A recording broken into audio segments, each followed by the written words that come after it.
The 53rd edition of the Nigerian Bar Association, held this year in Calabar, Cross River State, has as its theme law, leadership and challenges of nation building in the 21st century in Nigeria. Over 8,000 delegates who attended the annual event agreed that law is an instrument that can be used to shape the fortune of any nation. These underscore the need to put the Nigerian judiciary in proper perspective to determine how far the instrumentality of law has helped the nation's development. Nigerian law is an offshoot of the British law, but while the former colonial masters has reviewed its own to fit into the modern challenges, Nigerian law is foot-dragging. This oftentimes has made mockery of the system. A number of the legislations that were in existence pre-independence and post-independence were largely laws that were founded on the English statutory basis of enactments. But post-independence, there's been a movement gradually away from English laws and the need to pass legislation to cater for our own particular and specific requirements as a country and as a people over time. And the volume of our laws, which are homegrown, if I may use that expression, against the background of the English laws that we inherited, are largely the laws that we have in this country now. The laws of the Federation, the laws of each state of the Federation are all bound with legislative enactments cutting across all strata and spheres of human endeavor, and departing, as it were, from the inherited laws pre-independence largely.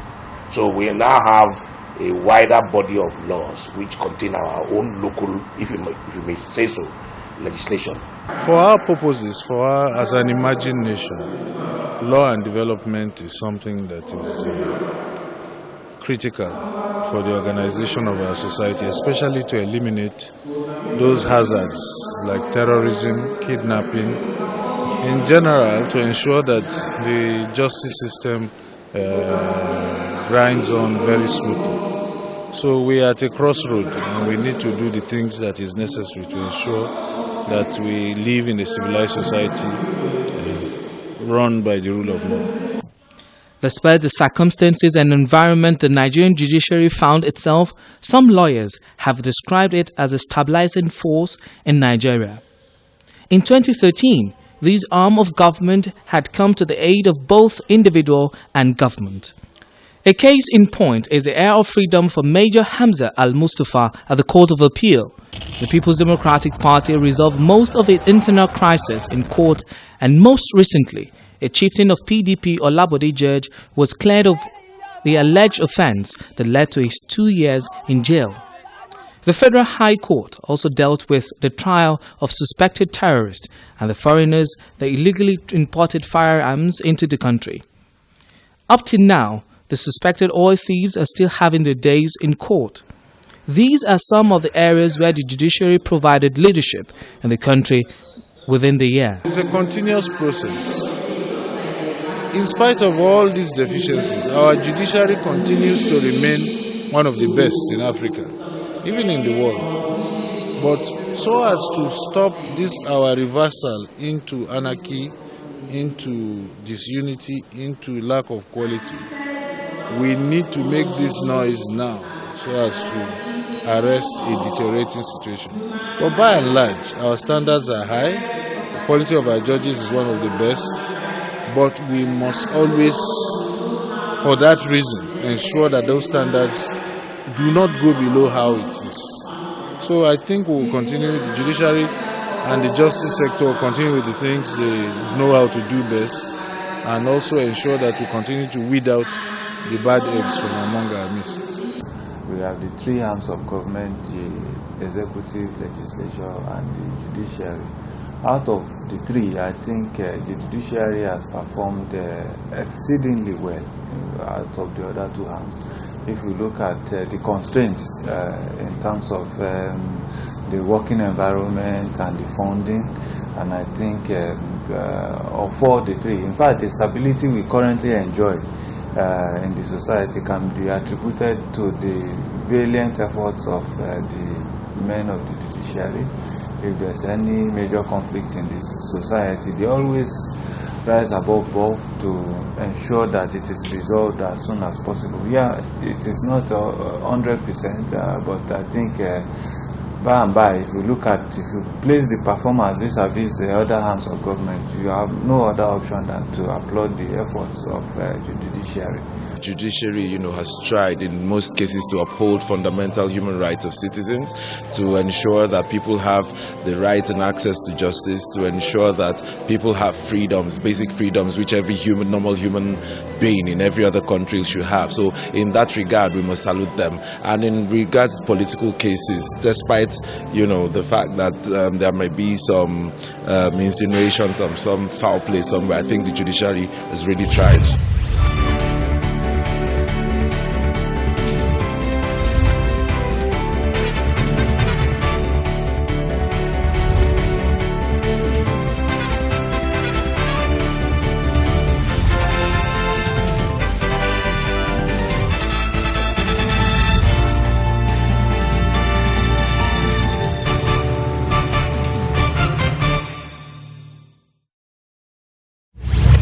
The Criminal Justice Administration has been under focus for many reasons. For some, it has been slow and unreliable. A critical assessment of this aspect shows that it is still suffering from the influence of archaic laws. The court is still saddled with cases moving at snail speed because of these loopholes. This has affected the pace of justice delivery, leading to loss of confidence and providing the option of self-help sometimes. The major problems remains the pace of criminal trials. I think a lot of people think, and rightly so, that criminal trials don't get resolved quickly enough. When a crime occurs, when the suspects are arrested and you see them being taken to court, you expect that you will see the outcome very shortly. But in our situation, it is not always that easy. So in trying to prove a case, we have to work much harder than if we had, for instance, assistance from science, forensic investigation, where you have real evidence that cannot be denied. If you rely on witnesses, they can fail you. They may fail to show up when required. If you rely on confessional statements, the court may come to a conclusion that they were not voluntarily taken. But if you have real evidence that properly links the accused to the offense, you are more likely to succeed. Society itself is a moving mechanism. People change, circumstances change, and there's always the need to adjust our laws, particularly in the criminal justice system, to adapt to fit in with the order of the day. There are new crimes, scientific crimes, email crimes, e-crimes, all those kind of crimes that were not in existence when the technology was not in place are now abound, and there's need for us to adjust and move with those times and have laws in place to checkmate all those problems that arise with the criminal activity in those areas that we have in mind. Now, the system itself has gone through a number of proposals for reforms. Within the last 5 years, there's been a number of seminars and proposals and reviews which has emerged from the efforts to reposition the criminal justice system. In recent times, we have the Lagos State Criminal Justice Reform Law, which is in place, and that is in some way a kind of revolutionary trend in an effort to reform the criminal justice system, but it cannot be perfect. The obvious increase in election petitions, which multiplied the workload of judicial officers, brought lawyers and judges on the spot for public assessment and criticism. Scandals became the order of the day as judges were accused of corruption, favoritism, and bias. Justice Ayo Salami left the bench largely uncelebrated after being suspended for a long time. This was in spite of the recommendation of National Judicial Council calling for his reinstatement. These underscore the lack of independence on the part of the NJC. His plight was a fallout from the scandal emanating from the Sokoto State Election Tribunal and face-off with former Chief Justice of Nigeria, Katsina Alu. It is easy for an outsider, I'm talking about a layman now, or any member of the general public, to assume easily that there was some political undercurrent or political influences in what has resulted in Salami's case. Unfortunately, that seems to play a role in almost every aspect of our lives, particularly when it comes to public institutions and public officers. It happens regularly in the executive arm. I dare say it happens in the legislative arm as well. And I think we pushed it too far on that occasion in allowing it to seep into the judiciary with the independence that it ought to have, and the role that judiciary plays in society as the custodians of the rule of law. When we deal with such people in such manner, you ask yourself, when the ordinary man comes forward for redress of his grievances, what can he expect? If Justice Salami could not fight for and obtain a proper decision in respect of his tenure in office and the manner in which he could be removed or suspended, as the case may be, then you just imagine how much expectation a common man would have if they go to this forum to seek redress. So I think it is a minus for us in the way that was handled.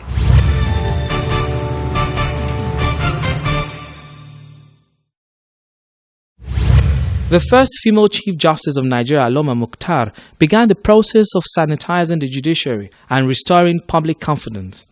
She began by sanctioning erring judges. Justice Abubakar Talba was suspended for the way he handled the case of convicted pension thief John Yakubu Yusuf. Justice Thomas Narong of Plateau State Judiciary was compulsorily retired over the scandal that rocked Osun State Election Petition Tribunal, while Justice Charles Achibong of Federal High Court in Lagos got his finger burnt over his decision in the case of EFCC against the former managing director of defunct Intercontinental Bank, Erastus Akingbola. Based on the petitions against the bench, 28 judges were investigated, including Justice Lawal Gumi, the then Chief Judge of Federal Capital Territory. The CJN also issued directive to judges on resumption time and volume of judgment expected from them within 1 year. These reforms were described as noble. During my tenure as president of the NBA, I raised alarm as to the unacceptable level of corruption in the judiciary. I have been vindicated because this CJN has taken the bull by the horns. Some people are denying that I was just giving a dog a bad name so as to hang it. But it is so apparent now that not only do we agree that there exists a lot of things that is wrong with the judiciary, but that somebody is doing something about it. We have been complimented. We have derobed, struck out the names of at least 8 lawyers from the row within a period of 6 months. And as the cases come, I'm sure the Legal Practitioners Disciplinary Committee will deal with it on the merit and decide fairly in the interest of the sanity of the profession. On the balance, I think the institution is doing its best. And what is noteworthy is the declared intent on the part of the leadership of the judiciary to seek improvements. The leadership had been brave enough to say publicly that we are not at our best yet, and we want to improve. We want to stamp out corruption. We want to improve efficiency in the way we work. And we have also seen active steps to that end. We have also seen deliberate effort to identify the bad eggs and to take them out. Well, I do not like to discuss the issue of the corruption in relation to the judiciary in isolation of the general society, because the judiciary, as you've referred to, is just one facet of our societal status as a people. The legislative arm is there, the executive arm is there.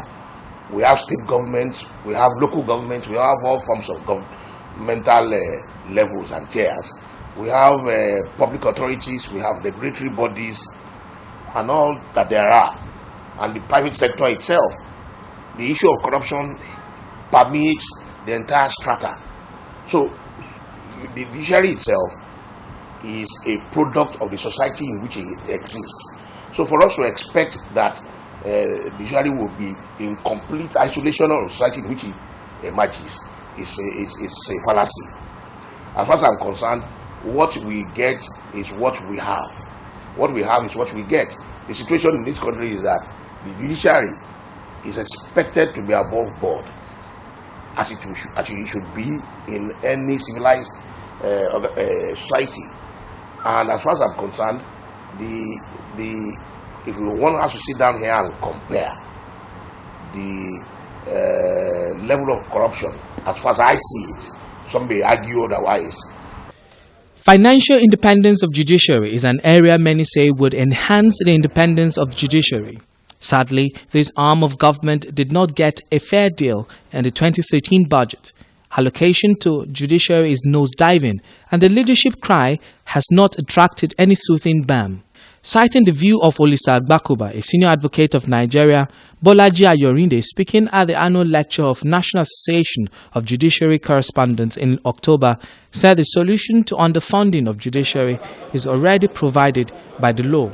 According to him, the agitation for strict compliance with the constitutional provisions regarding the funding of the judicial arm of government must begin and intensified. The judiciary needs to be independent.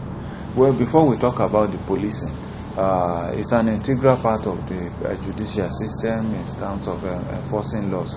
But I think that the judiciary needs to be much more independent in terms of finances. In fact, just a few days ago, the CJN did say that there's need for judicial financial autonomy for the judiciary, which for me is the key, and to whatever reform we need to do. We don't want a situation where the judiciary keep running cap in hand to the executive, begging for funds, and not that you see all manner of things.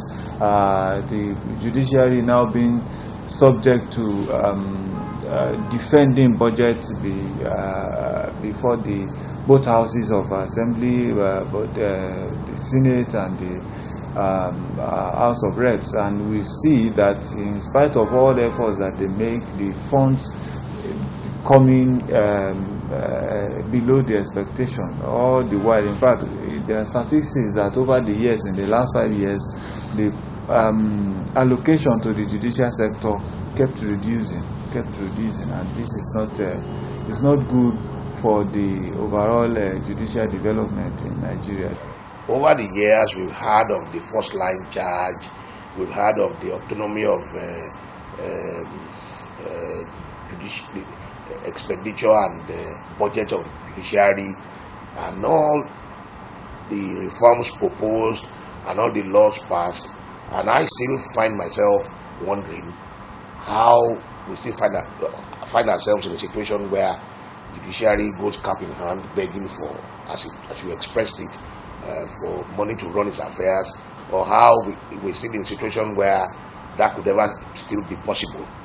Now, it calls for a lot of attention, because if the judiciary as itself, has its own problems, administrative problems, welfare problems, and all the whatnot. We now add the fundamental requirement to resolve those problems to the issue here, i.e. funding. Then we are really creating a very dangerous situation for ourselves.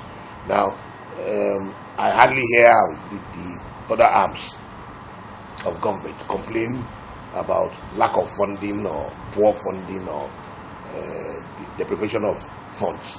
So why should we have that situation in the judiciary? That is the pot of call for all of us when we're seeking redress and we are seeking to enforce our rights as citizens and seeking a direction in matters which concern us as a society. The importance of the judiciary in any society cannot be underscored.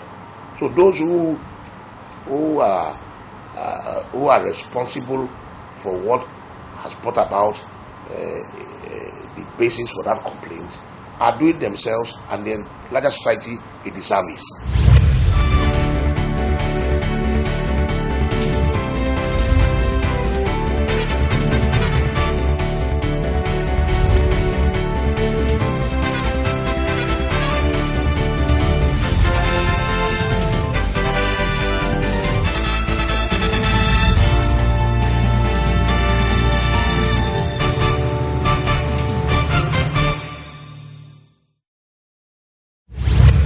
Other area of reform advocated is in the appointment of judges.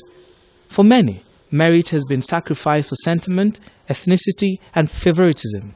Findings have shown that this snag has affected quality of judgment.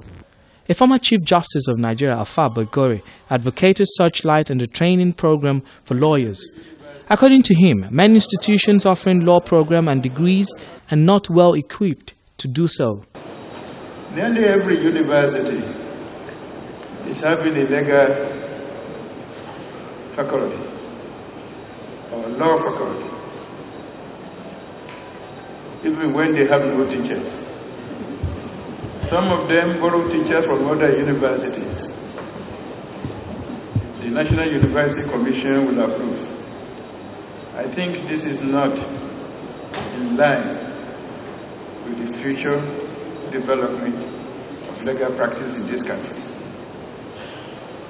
This proliferation is causing serious damage to this noble profession. Many of them have no efficient lecturers. Many contract lecturers from the other universities or from ordinary practitioners looking for little extra income. The National University Commission guidelines for a number of students are flaunted with impunity. After the award of the Bachelor of Law or LLB, we still call it, some of the graduates cannot get admission to Nigerian law school because the university where they qualified had exceeded the given quota. Salary and welfare of judges, including provisions of logistics for judicial officers, are other sore points. Many judges still write in longhand in stuffy courtrooms. Late Gani Fawayemi drew attention to this when he was taking oath as a member of the Inner Bar. Still, year 2013 did not experience any significant progress in this regard. Still on the reform, many have called for the implementation of the recommendations of 29-member committee set up by Justice Dahiru Mustafa, submitted to the National Assembly in July 2012. The report seeks to reduce the workload on the Supreme Court due to present volume of litigations at the Apex Court.